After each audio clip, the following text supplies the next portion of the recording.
Bismillahirrahmanirrahim. Assalamualaikum warahmatullahi wabarakatuh. Innal hamdalillah nahmaduhu wa nasta'inuhu wa nastaghfiruh wa na'udzu billahi min shururi anfusina wa sayyiati a'malina. Man yahdihillahu fala mudilla lahu wa man yudlil falan tajida lahu waliyyan mursyida. Asyhadu an la ilaha illallah wahdahu la syarika lah wa asyhadu anna Muhammadan abduhu wa rasuluh la nabiyya ba'dah.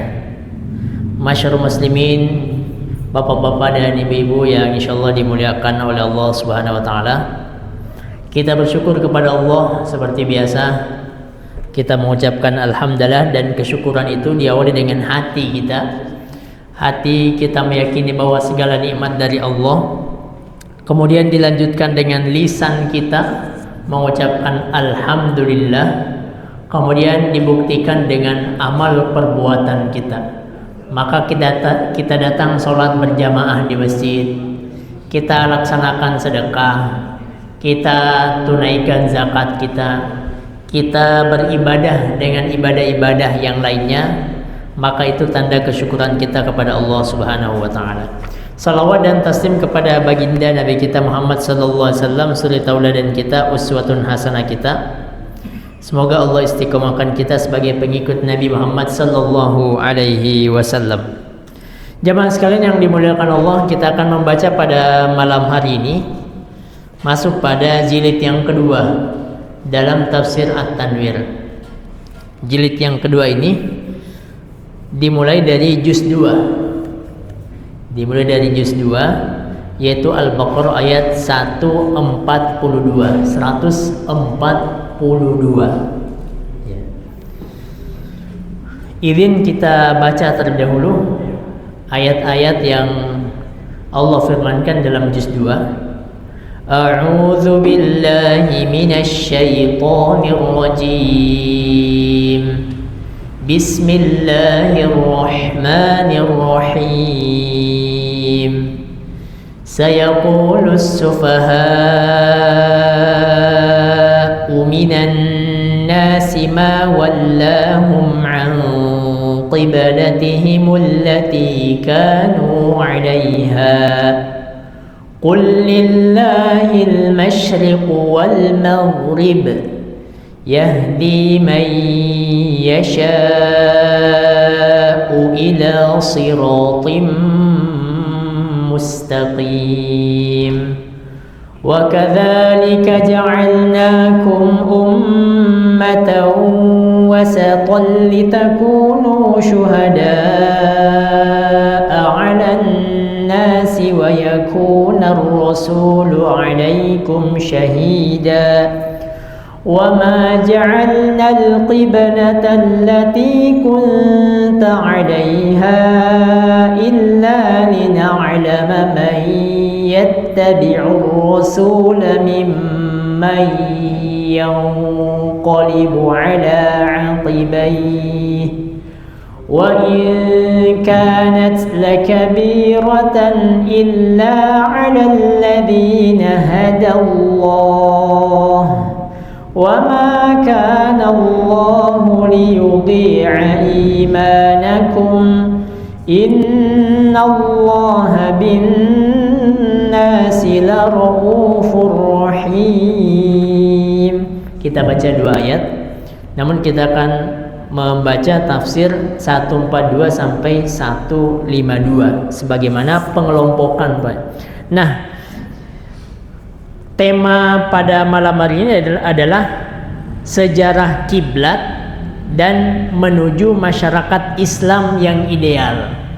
Jadi juz 2 ini berbicara tentang bagaimana sejarah perpindahan kiblat, ya, dari yang tadinya ke Baitul Maqdis, kemudian dipindahkan oleh Allah sesuai dengan permintaan Nabi ke arah Ka'bah. Ya, Pak. Ini kita baca. Nah, jemaah sekalian yang dimuliakan oleh Allah Subhanahu wa taala, pada ayat-ayat sebelumnya, jadi di penghujung juz 1 itu bercerita tentang kisah Nabi Ibrahim dan keturunannya. Ya. baik dari jalur Nabiullah Ishak ataupun jalur Nabiullah Ismail. Ya. Nabi Ishak keturunannya kemudian dari kalangan Bani Israel. Ya. Ishak kemudian Yakub. Yakub punya anak 12. Anak 12 inilah anak Yakub yang disebut dengan Bani Israel. Karena Yakub itu gelarnya adalah Israel. Nah, jalur Nabi Yakub ini banyak nabi, banyak rasul. Sedangkan jalur Nabiullah Ismail itu sampai pada penghujung nabi terakhir, nabi akhir zaman, Nabiullah Muhammad sallallahu alaihi wasallam. Nah, itu penghujung juz 1. Berarti penghujung juz 1 menceritakan tentang bagaimana Nabi Ibrahim mewariskan agama, mengajarkan agama kepada keturunannya, dikenal dengan millah Ibrahim. Ya. Maka dalam banyak bacaan-bacaan kita sering baca inna solati wa nusuki wa mahyaya wa mamati lillahi rabbil alamin. Ya. Ataupun kita sering mendengar tentang istilah millah atau dikenal dengan ajaran agama Nabiullah Ibrahim. Nah, Nabi Ibrahim itu adalah bukan Yahudi, bukan Nasrani. Kata Allah, maka Ibrahimu Yahudian wala Nasranian. Karena masing-masing Yahudi dan Nasrani ya, berlomba-lomba mengatakan bahwa Ibrahim itu Yahudi. Yahudi bilang kayak gitu. Nasrani bilang Ibrahim itu Nasrani. Kata Allah, maka Ibrahimu Yahudian wala Nasrani. Ibrahim bukan Yahudi, bukan Nasrani. Terus siapa Nabi Ibrahim? Walakin kana hanifan muslima. Nabi Ibrahim itu adalah seseorang yang hanif, lurus agamanya sesuai dengan tuntunan Allah SWT. Nah, di ayat yang juz yang kedua ini kemudian Allah bercerita tentang kiblat. Ya, kiblat. Yang dulunya kiblat kaum muslimin itu menghadap Baitul Maqdis. Ya. Bahkan sampai perubahan kiblat itu Allah turunkan di tahun kedua Hijriyah, Pak. Jadi Nabi hijrah dari Mekah, kemudian dari Mekah ke Madinah, sampai di Madinah, ya, menghadapnya masih kemana? Ke Baitul Maqdis. Kalau kita lihat peta, Pak ya, kita lihat peta. Nabi dan sahabat-sahabat itu ketika berada di Mekah, ya, ketika sholat di Mekah, itu Nabi berusaha satu arah Ka'bah dan Baitul Maqdis. Jadi kalau kita sholat di sisi antara rukun Yamani dan rukun Syami, kita berdiri di situ. Berarti kita berdiri di depan kita Ka'bah, jauh di sana namanya Baitul Maqdis. Nah, Nabi sering kali kayak gitu. Nabi sholatnya kayak gitu. Artinya tidak membelakangi Ka'bah. Misal, kalau kita menghadap, katakanlah di sini, kita menghadap ke tembok ini, jauh di sana itu kampus UI, kayak gitu, kurang lebih seperti itu, Pak ya. Ya. Nah, Nabi itu sholat di hadapannya Ka'bah. Kalau Ka'bah kan kalau kita menghadap di rukun Iraqi, berarti ujungnya adalah Yaman, arahnya ke Yaman, kan ada rukun. Ya. Nah, Nabi ini seringkali menghadap Ka'bah, kemudian jauh di sana Masjidil Aqsa. Maka Aqsa itu artinya jauh, Pak ya. Aqsa itu artinya jauh.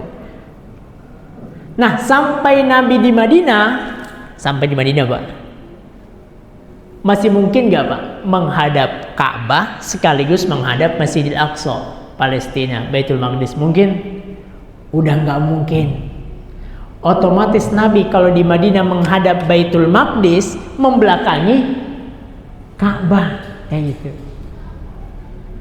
Kalau di Mekah masih mungkin satu arah, satu garis lurus Ka'bah di depan, di ujung sana jauh itu Baitul Maqdis. Kalau ditarik garis lurus. Nah, di Madinah nggak bisa. Di Madinah nggak bisa. Nabi menghadap Baitul Maqdis, otomatis membelakangi Ka'bah. Di Madinah Nabi menghadap Baitul Maqdis itu sampai 16 bulan atau 17 bulan, Pak. Jadi dari tahun pertama setelah Isra Mi'raj kan di Mekah, masuk ke Madinah berarti udah wajib Sholat 5 waktu udah wajib. Masih menghadap kemana? Ke Baitul Maqdis. Selama berapa bulan? 17 bulan. Berarti 1 tahun 5 bulan Baitul Maqdis terus menghadap.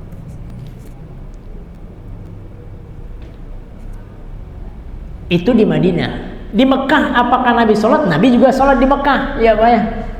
Isra Mi'raj di Mekah, berarti Nabi sholat juga di Mekah. Bahkan kata Aisyah radhiyallahu anha, sebelum diwajibkan sholat 5 waktu, kata Aisyah di tafsir At-Tanur dikatakan, furidatis sholatu rok'atain. Dulu sholat itu diwajibkan 2 rakaat, baik di saat mukim ataupun bepergian. Kayak itu. Jadi Nabi sholat 2 rakaat. Kemudian setelah peristiwa Isra Mi'raj, pelaksanaan tetap 2 rakaat untuk yang safar dan ditambah menjadi 3 dan 4 rakaat untuk ketika tidak bepergian. Itu kata Aisyah. Artinya sebelum sholat 5 waktu sudah ada sholat. Berarti Nabi sejak diangkat menjadi Nabi sudah sholat. Contoh, kalau kita baca surah Al-Alaq, Pak ya, qad aflaha man tazakka wa dzakara asma rabbih fasalla. Al-A'la ini diantara ayat-ayat Makkiyah yang awal-awal turun. Di situ ada ungkapan sholat. Berarti sahabat itu pun dan juga Nabi sallallahu alaihi wasallam itu pun telah sholat di Makkah. Berarti kalau Nabi 10 tahun di Mekah menghadap Baitul Maqdis, ditambah 1 tahun 5 bulan di Madinah, 13 tahun di Mekah, 13 tahun di Mekah menghadap Baitul Maqdis, 1 tahun 5 bulan di Madinah. Berarti dulu Baitul Maqdis menjadi kiblat kaum muslimin itu selama 14 tahun 5 bulan. Baitul Maqdis, Palestina. Sampai tahun kedua Hijriah. Nah, ketika terjadi pergantian kiblat, perubahan kiblat di sini katakan mengenai perubahan arah kiblat dan jawaban yang harus diberikan, ada kemudian orang-orang yang pandir dari Yahudi mengatakan bahwa ini kok bisa Muhammad dan para sahabatnya ini memindahkan kiblat yang tadinya Baitul Maqdis sebagaimana kiblat kita, terus pindah ke Ka'bah. Terus bagaimana ibadah-ibadah yang pernah dilakuin? Bagaimana sholat-sholat yang pernah dilaksanakan? Kayak gitu. Kata Allah, sayaqulus sufaha. Orang-orang berjiwa kerdil di antara manusia akan berkata, apa yang membuat mereka umat Islam beralih kiblat dari yang dahulu mereka mengarah kepada Baitul Maqdis? Katakanlah Muhammad, kepunyaan Allah timur dan barat. Dia memberi petunjuk kepada siapa yang dikehendaki ke jalan yang lurus. Seperti itu. Dalam melaksanakan sholat sebelum hijrah, baik sebagai kewajiban, jalan keberuntungan maupun tradisi millah Ibrahim, perubahan kiblat ke Masjidil Haram itu pada tahun kedua Hijriah. Itulah mengapa ya ada masjid yang disebut dengan Masjid Qiblatain di Madinah. Ya, kisahnya apa? Di sini dibawakan kisahnya. Pada saat Nabi melaksanakan sholat zuhur, ketika 2 rakaat pertama itu Nabi menghadap ke Baitul Maqdis. Nabi mendapat perintah dari Allah untuk beralih kiblat ke Masjidil Haram. Dia pun langsung mengikuti perintah itu, diikuti sahabat yang menjadi makmumnya, melaksanakan 2 rakaat sholat zuhur, berikutnya dengan menghadap ke Masjidil Haram. Jadi 2 rakaat pertama kemana? Ke Baitul Maqdis. 2 rakaat yang kedua ke Masjidil Haram. Ya. Maka dikenallah masjid itu dengan Masjid Qiblatain yang memiliki 2 kiblat. Nah, jemaah sekalian yang dimuliakan oleh Allah Subhanahu wa taala, apa yang melatar belakangi perubahan kiblat ini? Dalam tafsir dikatakan, perubahan kiblat itu dilatar belakangi oleh permohonan Nabi yang berharap supaya kiblat salat dalam Islam diubah ke Masjidil Haram. Jadi Nabi itu tidak puas ya ketika melaksanakan salat dan berkiblat ke Baitul Maqdis, yang mana itu adalah praktek orang-orang Islam di Madinah sebelum kedatangannya. Maka Nabi berkali-kali minta kepada Allah. Ya, dalam ayat ini dikatakan, qad nara, sungguh kami sering melihat wajahmu menengadah ke langit, maka kami memalingkan kamu ke kiblat yang kamu sukai. Palingkanlah mukamu ke arah Masjidil Haram. Di mana saja kamu berada, palingkanlah mukamu ke arahnya. Maka Allah mengijabah permintaan Nabi, permohonan Nabi sallallahu alaihi wasallam. Akhirnya perubahan kiblat ini menjadi isu besar di Madinah. Kita tahu Pak, di Madinah saat itu kaum munafikin banyak, Yahudi banyak. Menjadi isu besar dan mengundang polemik. Maka orang-orang yang pandir tadi mengatakan, bagaimana ibadah yang sebelum ini? Salat yang kalian lakukan yang menghadap Baitul Maqdis, gimana statusnya? Menurut mereka kalau terjadi perubahan berarti yang awal tadi salah. Allah menjawab, wa ma kana Allahu liyudhi'a imanakum. Allah Subhanahu wa taala sekali-sekali tidak pernah menyia-nyiakan perbuatan keimananmu. Allah tidak menyia-nyiakan. Artinya salat yang telah dilakukan kaum muslimin menghadap Baitul Maqdis itu tidak sia-sia. Jawaban ini sangat melegakan dan mereka pun menerima perubahan itu dengan senang hati, karena khawatir juga kaum muslimin. Ya, beberapa kaum muslimin saat itu, oh iya ya, berarti bagaimana sholat kita ke Baitul Maqdis dulunya? Nah, Allah turunkan firman-Nya Al-Baqarah ayat 143, Allah tidak menyia-nyiakan keimanan kamu sekalian. Maksudnya Allah tidak menyia-nyiakan sholat yang pernah engkau lakukan menghadap Baitul Maqdis. Jamaah sekalian yang dimuliakan oleh Allah Subhanahu wa taala.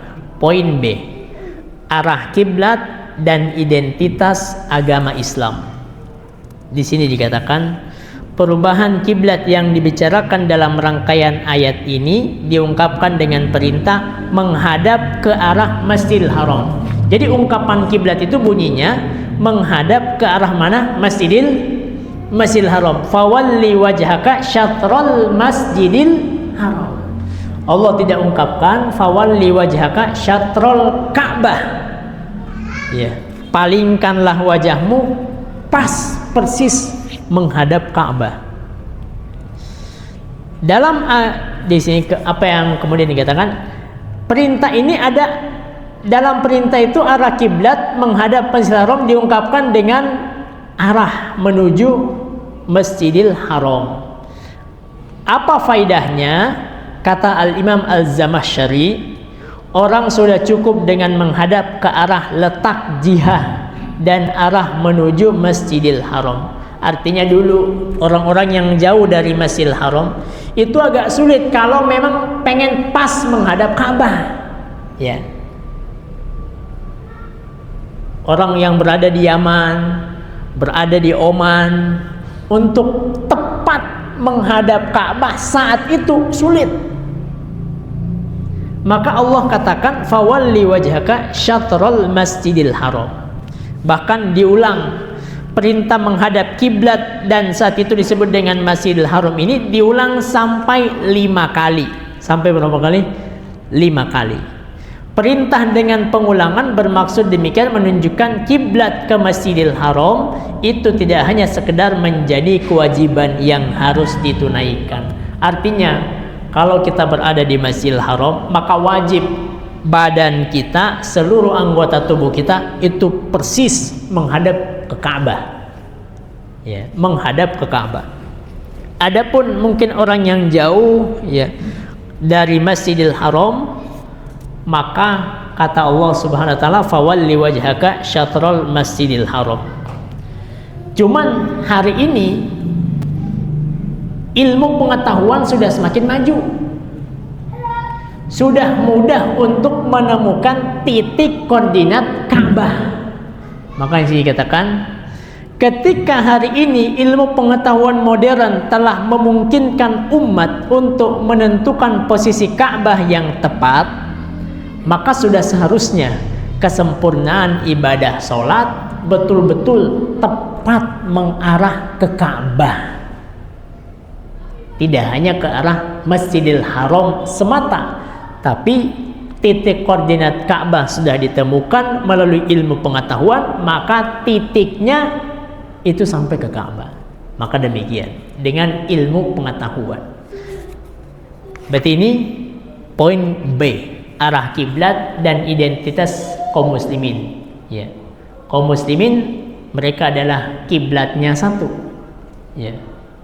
Kiblatnya adalah Al-Ka'bah Al-Musyarrafah, yang masjid yang pertama kali Allah bangun, rumah pertama kali bagi Allah Subhanahu wa taala yang Allah bangun di muka bumi. Allah katakan inna awwala baitin wudi'a lin-nasi lalladzi bi Bakkah. Sesungguhnya rumah yang pertama dibangun ini adalah Ka'bah yang ada di Mekah. Nah, jemaah sekalian yang dimuliakan oleh Allah Subhanahu wa taala. Poin yang ketiga, C, identitas masyarakat muslim. Al-Baqarah 143 itu ada ungkapan ummatan wasato, umat pertengahan. Dan uniknya lagi, kata ummatan wasaton ini berada betul-betul di pertengahan surah Al-Baqarah, Pak. Kalau Al-Baqarah 286, berarti pertengahannya adalah 143. Ya. Tengah-tengah Al-Baqarah ini Allah bilang wa kadzalika ja'alnakum ummatan wasata. Demikianlah kami jadikan engkau sebagai umat yang pertengahan. Apa makna umat yang pertengahan? Kata Allah Subhanahu wa taala, fungsinya, tugasnya adalah satu, litakunu syuhada'a 'alan nas. Tugas pertama berarti syuhada 'alan nas, tugas eksternal. Artinya sebagai umat pilihan supaya kamu menjadi saksi atas sejarah manusia. Berarti tugas kita satu, mempunyai tugas eksternal, kemudian yang kedua mempunyai tugas internal. Apa tugas eksternal kita? Satu, di sini katakan umat Nabi Nuh dan nabi-nabi yang lain di hari kiamat tidak mau mengakui bahwa mereka telah menerima penyampaian ajaran dari nabi-nabi mereka. Ya. Siapa yang bersaksi? Nabi Muhammad dan umatnya bersaksi bahwa betul Nabi Nuh telah menyampaikan risalahnya, Nabi Isa telah menyampaikan risalahnya, Nabi Musa telah menyampaikan risalahnya. Maka nanti kita umat Nabi Muhammad itu menjadi saksi atas hal tersebut. Berarti kita menjadi saksi atas umat-umat Nabi yang lain. Itu tugas eksternal kita. Ada tugas internal. Selain kita menjadi saksi atas umat Nabi yang lain, internal yang harus kita jalankan adalah wa yakuna rasulu alaikum syahida. Nabi Muhammad itu adalah saksi atas kamu sekalian, atas kita. Nabi Muhammad menjadi saksi. Maka dua, kita saksi atas umat yang lain, di satu sisi juga Nabi Muhammad saksi atas kita. Karena dulu Nabi sudah menyampaikan risalahnya ketika haji wada, Pak ya, tahun ke-10. Tahun 10 itu Nabi ceramah, dihadiri oleh sahabat yang 100.000 orang sahabat saat itu. Ya. Ketika Fathu Makkah, Nabi membawa 10.000 pasukan. Ketika haji wada lebih daripada itu. Nabi bilang di akhir pidatonya, tolong sampaikan kepada yang tidak hadir. Tolong sampaikan kepada yang tidak hadir. Jamaah sekalian yang dimuliakan oleh Allah Subhanahu wa taala.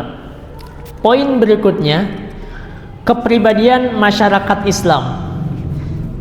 Dalam ayat yang panjang ini Pak ya, 10 ayat 142 sampai 152, 11 ayat ini disebutkan bahwa umat Islam itu hendaklah memiliki kepribadian sebagaimana dalam ayat ini. Dalam rangkaian ini terdapat 10 sifat yang menjadi kepribadian seorang muslim. Apa kepribadian itu? 1. Seorang muslim hendaklah berjiwa besar. Kita nih berjiwa besar. Lawan daripada sufaha, juz 2, sayaqulus sufaha, orang yang berjiwa pandir. Ya. Lawannya adalah berjiwa besar. Maka kalau Yahudi dan Nasrani itu dikatakan Allah sebagai sufaha, mereka yang berjiwa pandir, kurang akal, maka umat Islam ini hendaklah menjadi orang yang berjiwa besar. Apa hubungannya? Maksudnya adalah di sini katakan, dari hubungan ini diketahui bahwa as-sufaha pengertiannya itu adalah bukan orang yang tidak berpengetahuan karena kurang akal, tetapi makna sufaha itu adalah orang kurang akal karena tidak mau menerima kebenaran. Mereka mengetahui kebenaran, mereka tahu akan hal itu, tetapi enggan menerima kebenaran. Ya. Orang-orang yang tidak mau mengerti kebenaran ini adalah orang-orang yang berjiwa kerdil karena berpikiran picik. Dengan dinyatakan umat Islam menjadi masyarakat pilihan, maka hendaklah umat Islam menjadi antitesa lawan daripada sufaha, berarti berjiwa besar. Menerima segala ketentuan dari Allah Subhanahu wa taala terkait dengan perubahan kiblat, menerima syariat yang diturunkan Allah Subhanahu wa taala tentang salat 5 waktu. Segala apa yang ada dalam Al-Qur'an diterima, tidak sebagaimana. Beda halnya dengan kaum Yahudi, beriman sebagian, menolak sebagian. Yahudi, afatu'minuna bi ba'dil kitabi wa takfuruna bi ba'd. Dalam Al-Qur'an Allah Subhanahu wa taala menyebutkan bahwa kiblat pertama adalah Baitul Maqdis. Kemudian Allah ubah menjadi mengarah ke Ka'bah. Maka itu adalah perubahan ketentuan dari Allah Subhanahu wa taala. Sifat yang kedua. Sifat yang kedua adalah terkemuka. Dari mana kita ambil? Al-Baqarah 148. Al-Baqarah 148 ini sering dibaca. Allah Subhanahu wa taala berfirman, "Walikullin wijhatun huwa muwalliha fastabiqul khairat." Ya. Berarti seorang muslim hendaklah memiliki sifat fastabiqul khairat. Yang namanya fastabiqu dari kata istabaqa yastabiqu, kata perintahnya istabiq. Karena banyak yang diminta, maka ungkapannya istabiqu al khairat. Ya. Bukan hanya sekedar mengerjakan kebaikan, tetapi berlomba-lomba dalam mengerjakan kebaikan. Berdasarkan ini, ungkapan itu berarti berusahalah kamu sekalian untuk berada di garis terdepan dalam kebaikan yang dilakukan. Ya. Maka kita baca dalam risalah Islam Berkemajuan ini, ada 4 gerakan yang disebutkan oleh Muhammadiyah di sini. Yang pertama adalah al-harakah ad-da'wiyah, gerakan dakwah. Yang kedua adalah al-harakah at-tajdidiyah, gerakan tajdid. Yang ketiga al-harakah al-ilmiyah, dan yang keempat al-harakah al-amaliyah. Al-Islamu dinul amal haitsu yu'akkidu ala ahammiyatil amali tajsidan lil iman. Islam itu agama yang menganjurkan penganutnya untuk beramal. Islam ini menekankan pentingnya amal sebagai bukti dari iman. Maka dalam Al-Quran kalau ada iman seringkali diikuti dengan amal. Innalladzina amanu wa amilus solihat Dalam Al-Kahfi, kanat lahum jannatul firdausi nuzula. Dalam surah Maryam, sayaj'alu lahumur rahmanu wudda, dan seterusnya. Dzalikan nur alladzi yudiu arja'al haya. Karena itu amal itu adalah cahaya yang menerangi kehidupan. Maka terkemuka, hendaklah berusahalah seorang muslim berada di garis terdepan dalam semua kebaikan. Artinya ada ladang amal, kita berusaha untuk mengambil ladang amal, ya. Ada ladang kebaikan, kita berusaha untuk mengambil ladang kebaikan, ya. Yang ketiga, sifat yang ketiga, yang pertama berjiwa besar, yang kedua adalah terkemuka, ya. Dan yang ketiga adalah pencerah. Dari mana kita diambil dalam tafsir ini disebutkan pencerah?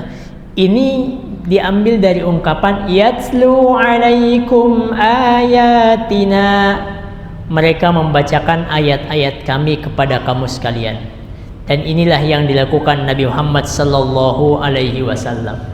Nabi diutus itu membacakan ayat-ayat Allah, menyampaikan hadis-hadis Nabi, ya. Maka sebagai umat Nabi hendaklah juga melanjutkan risalah Nabi Muhammad. Ilmu yang kita tahu kita sampaikan ke orang lain. Al-harakah al-ilmiyah, gerakan keilmuan, kita sampaikan, kita ajarkan ke yang lain. Kita ajak untuk beramal, kita ajak untuk melaksanakan kegiatan-kegiatan yang bermanfaat. Itu namanya pencerah, memberikan pencerahan.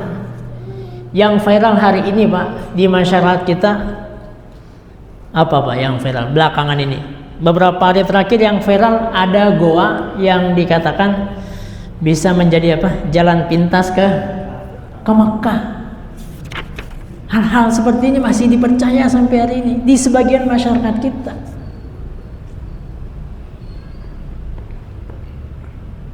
Di Sulawesi Selatan beberapa hari yang lalu terjadi banjir. Kemudian ada buaya masuk di perumahan. Apa yang terjadi? Beberapa orang yang didatangin buaya di perumahannya itu histeris ketika buaya itu ditangkap. Histeris Pak. Apa mitos yang berkembang di masyarakat, sebagian masyarakat di Sulawesi Selatan saat itu? Meyakini bahwa buaya yang datang ke tempat mereka adalah nenek mereka. Sampai kayak gitu Pak. Ketika ditangkap itu buaya di Sulawesi Selatan 3 hari yang lalu, 5 hari yang lalu, histeris. Orang ini berlagak kayak buaya. Yang lebih parah lagi, masyarakat di sekitarnya banyak yang percaya bahwa ini adalah keluarga buaya. Akhirnya dibawalah orang ini ke buaya tersebut yang ditangkap. Apa yang terjadi ketika dikasih makan? Ternyata digigit sama buaya. Dan mitos-mitos seperti ini masih banyak yang lain yang berkembang di masyarakat kita, generasi-generasi kita hari ini. Itu generasi khususnya di TikTok, kalau kita biasa lihat yang viral yang mana Pak? Yang joget-joget Pak. Joget-joget apa itu? Sadbor gitu. Itu viral di mana-mana. Di jalan-jalan di beberapa daerah di Indonesia itu live nyanyi-nyanyi, goyang-goyang kayak gitu, dapat apa itu? Bintang atau apa gitu. Belum lagi perdukunan, hal-hal mistik, masih banyak berkembang. Maka dari ayat ini, dalam tafsir ini dikatakan hendaklah seorang muslim itu menjadi pencerah dimanapun ia berada. Dalam ungkapan bahwa fi ayyi ardin tata' fa anta mas'ulun an islamihi, dimanapun engkau berada maka engkau bertanggung jawab tentang ajaran Islam di tempat tersebut. Nabi Muhammad itu sebagai pembawa risalah rahmat bagi seluruh alam. Risalah itu menjadi mandat baginya untuk mewujudkan kebaikan nyata dalam kehidupan di dunia dan di akhirat. Yang keempat, kepribadian seorang muslim adalah kepribadian yang bersih. Allah berfirman, wa yuzakkikum. Berarti dia menyucikan kamu sekalian. Nabi menyucikan mereka dari segala kotoran yang melekat pada batin dan lahir mereka di zaman jahiliyah. Ya. Masyarakat yang bersih, mereka tidak hanya bersih secara akidah dari kemusyrikan, tapi juga hendaklah bersih dalam bidang-bidang kehidupan, seperti ilmu yang bersih dari mitos, akhlaknya bersih dari perbuatan-perbuatan tidak terpuji. Beberapa pekan yang lalu itu ditangkap 56 pria mengadakan pesta seks gay di salah satu hotel di Jakarta Selatan. Seks menyimpang, artinya nggak jauh dari tempat kita, Jakarta. Padahal perbuatan seks menyimpang seperti itu sudah diketahui oleh masyarakat umum. Tanpa ada dalil pun orang masyarakat sudah tahu bahwa itu adalah penyimpangan. Perbuatan kaum Nabiullah Lut, yang kata Nabi Lut, perbuatan seperti itu tidak pernah terpikirkan oleh manusia sebelum umat Nabi Lut. Atatunal fahisyata ma sabaqakum biha min ahadin minal alamin. Kok bisa kalian mendatangkan suatu perbuatan yang buruk yang manusia sebelummu nggak pernah terpikir hal tersebut?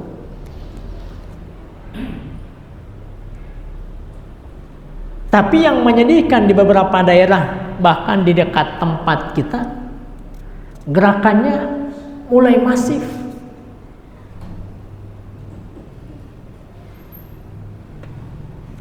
Maka hendaklah seorang muslim bersih akhlaknya dari perilaku yang tidak terpuji, bersih hukum dari ketidakadilan.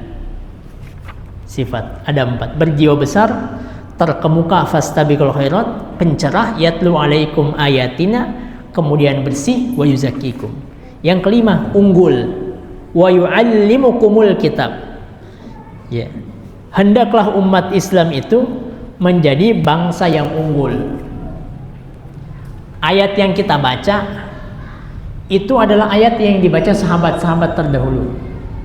Al-Quran yang kita baca itu adalah Al-Quran yang dibaca oleh tabi'in terdahulu. Sahabat-sahabat tabi'in sama baca Quran kita. Ayat-ayat yang dibaca Umar bin Khattab adalah ayat yang kita baca sekarang. Cuman perbedaan bacaan kita itu jauh berbeda dengan bacaan para sahabat tentunya. Kenapa? Bacaan mereka disertai dengan amalan. Maka yang tadinya mereka diantara di sini dikatakan bangsa Arab itu dengan datangnya Al-Quran menjadi unggul atas bangsa-bangsa yang lainnya yang terlebih dahulu telah menerima wahyu kitab suci. Kenapa? Karena tadi Allah ajarkan Al-Quran, Nabi Muhammad ajarkan Al-Quran, kemudian ia amalkan Al-Quran. Yang keenam, umat Islam hendaklah berkearifan tinggi, mempunyai pikiran yang jernih, hati yang bening, kecerdasan tinggi, dan kemampuan mengelola secara bijaksana. Kualitas ini dalam bahasa Indonesia dikenal dengan istilah arif, bijaksana. Yang ketujuh, kepribadian muslim hendaklah kepribadian yang berwawasan luas. Sifat ini dipahami dari ungkapan wa yu'allimukum ma lam takunu ta'lamun. Asli artinya bahwa Islam itu sangat menghargai yang namanya ilmu pengetahuan. Islam itu intelektual. Cuman yang terkadang menyedihkan bagi kita, terkadang Islam digambarkan dengan apa? Joget-jogetan, majlis sholawat joget-jogetan, ikhtilat di mana-mana. Padahal jelas di sini katakan umat Islam secara tersirat ungkapan ini biasanya perintah kepada mereka untuk terus belajar. Perintah ini kemudian menjadi tersurat dalam sebuah hadis yang menganjurkan umat Islam belajar dari ayunan sampai ke liang lahat. Ya, learning, terus belajar. Yang kedelapan, religius. Ya. Dari mana ayat ini? Dari mana ungkapan ini, karakter ini? Allah berfirman, "Fadhkuruni adzkurkum." Banyaklah kalian mengingatku, maka aku akan mengingatkan. Artinya umat Islam itu hendaklah umat yang senantiasa banyak berzikir. Tetapi zikirnya bukan hanya sampai di lisan saja, bukan hanya sekedar puji-pujian yang dibaca dengan lisan kita, tetapi hendaklah menghadirkan Allah Subhanahu wa Ta'ala dalam kehidupan yang nyata. Artinya zikir itu hendaklah berdampak dengan kehidupan kita. Kita baca subhanallah, kita meyakini Allah Maha Suci. Dalam kepribadian kita, dalam keseharian kita, kita baca alhamdulillah, berarti kita adalah orang yang senantiasa bersyukur kepada Allah Subhanahu wa Ta'ala. Artinya jangan sampai hanya lisan yang zikir.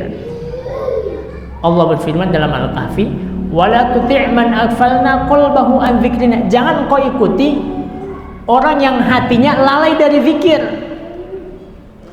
Wala tuti' man aghfalna qalbahu an dzikrina. Artinya hati itu juga pun berzikir. Ya. Dan yang kesembilan, efektif. Seorang muslim hendaklah menjadi pribadi yang efektif, artinya bersyukur sebagaimana Allah Subhanahu wa Ta'ala sebutkan dalam banyak ayat, dalam Al-Qur'an ayat ke-7. Yang ke-10 yang terakhir, kepribadian seorang muslim adalah kepribadian yang efisien. Ya. Ungkapan ini menyatakan larangan bagi umat Islam melakukan kekufuran. Ya. Jadi kalau tadi perintah syukur, di satu sisi pun larangan akan kekufuran. Dari uraian di atas jelas bahwa ajaran tentang masyarakat dalam rangkaian Al-Baqarah ini adalah ajaran yang sangat maju. Sayangnya ajaran ini tidak banyak dikenal oleh umat Islam. Ya.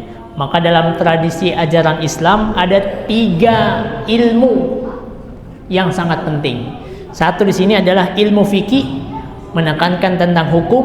Kedua, ilmu kalam tentang ketuhanan. Dan yang ketiga adalah ilmu tazkiyah, bagaimana menekankan spiritualitas. Melalui pendidikan demikian ajaran itu bisa disosialisasikan dan pada gilirannya dapat diinternalisasikan oleh umat sehingga identitas, sistem dan struktur sosial dan kepribadian masyarakat itu menjadi melekat dalam diri mereka. Kepribadian ini diminta untuk melekat pada diri kita. Berjiwa besar, terkemuka, pencerah, bersih, unggul, berkearifan tinggi, wawasan luas, religius, efektif dan efisien. Semoga Allah Subhanahu wa Ta'ala memudahkan kepada kita untuk mengamalkan apa yang telah kita sampaikan, apa yang telah kita baca, wabil khusus kepada yang menyampaikan. Hadan Allah yakum ajmain, segala kebenaran milik Allah Subhanahu wa Ta'ala. Nasrun minallah fatun qarib wa basyiril mu'minin fastabiqul khairat. Wassalamualaikum warahmatullahi wabarakatuh.